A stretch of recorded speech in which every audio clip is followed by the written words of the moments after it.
Assalamualaikum warahmatullahi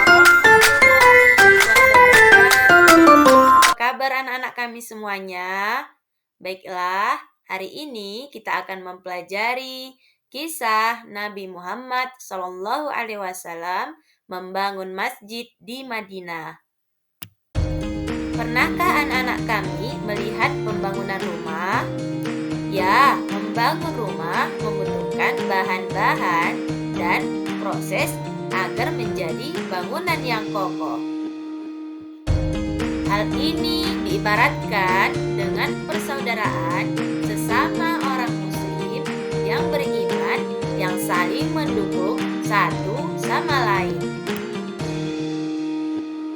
Firman Allah dalam Quran Surah Al-Hujurat ayat 10 yang artinya sesungguhnya orang-orang mukmin itu bersaudara. Karena itu damaikanlah antara kedua saudaramu yang berselisih dan bertakwalah kepada Allah agar kamu mendapat rahmat.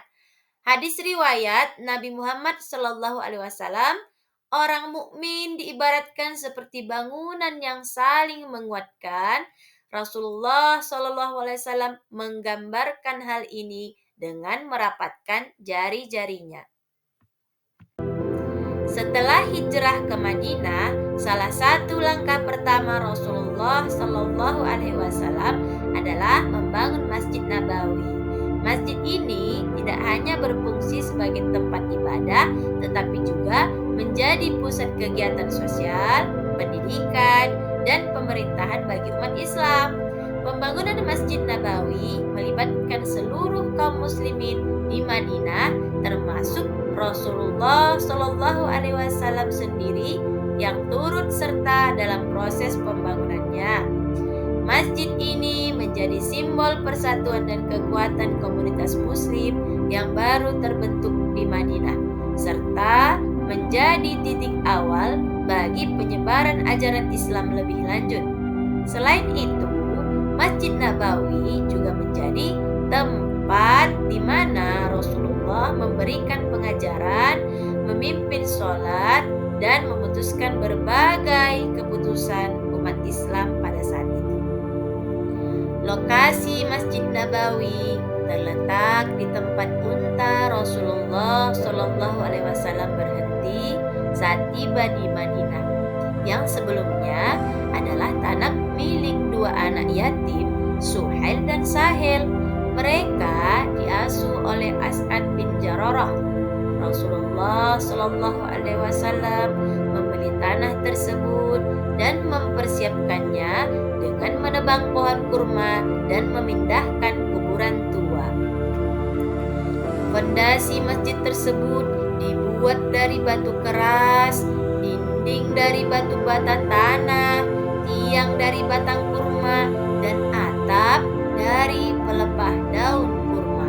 Dikerjakan secara gotong royong antara Rasulullah SAW dan para sahabat, disertai semangat dan motivasi dari Rasulullah SAW.